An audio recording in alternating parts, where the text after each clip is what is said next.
Scooty কিনেছিলাম আমি কবিতা motors থেকে। হ্যাঁ, হ্যাঁ, হ্যাঁ, এই সেই দাদাভাই, এই যে ওনার আমাদের মানে কি বলবো স্কুটিটা মানে যে রানি কিনেছিলাম, মানে আমার স্কুটির নাম রানি তোমরা সবাই জানো। তো এই রানিটাকে কিনেছিলাম আমি এই দাদাভাইয়ের শোরুম থেকে। তো এনার সাথে আমাদের বেশ অনেকদিন থেকে বেশ ভালো পরিচিত ছিল।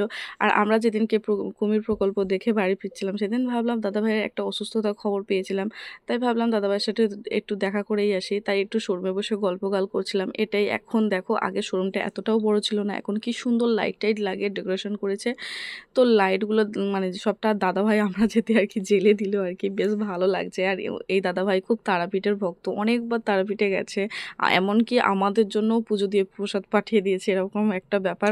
দেখো বাড়ি থেকে 40 কিলোমিটার দূরে আমি গাড়িটা কেন কিনতে যাব? অ্যাকচুয়ালি এই মানুষটার জন্য। আমি সবসময় বলি কি মানুষ যদি খাঁটি হয় তো সেই জায়গাটায় সত্যি বলতে খুবই ভালো লাগে। আর আমার ছেলেকে দেখো সবাই পেয়ে কি করছে মানে এই দাদাভাইরা অ্যাকচুয়ালি স্ট্যাম্প-ট্যাম্প লাগিয়ে দিচ্ছে।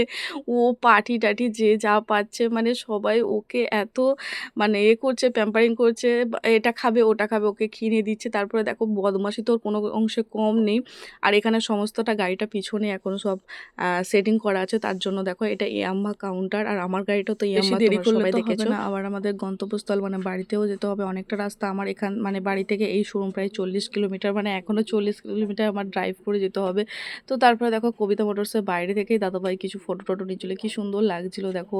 এখন বেশ আর রাতের ওয়েদারটাও বেশ ভালো আছে। তো চলো মোটামুটি দাদার কলিগরা সব বসে ভিতরে গল্পগাল করছে। আর আমাদের এবার টাইম হয়ে গেছে বাড়ি ফিরে যাব। তার কারণ অনেকটা রাত হয়ে গেছে। আর দাদাভাইয়ের শরীরটা খারাপ ছিল। এখন অনেক ভালো আছে, সুস্থ আছে। দিদি খুব ভালো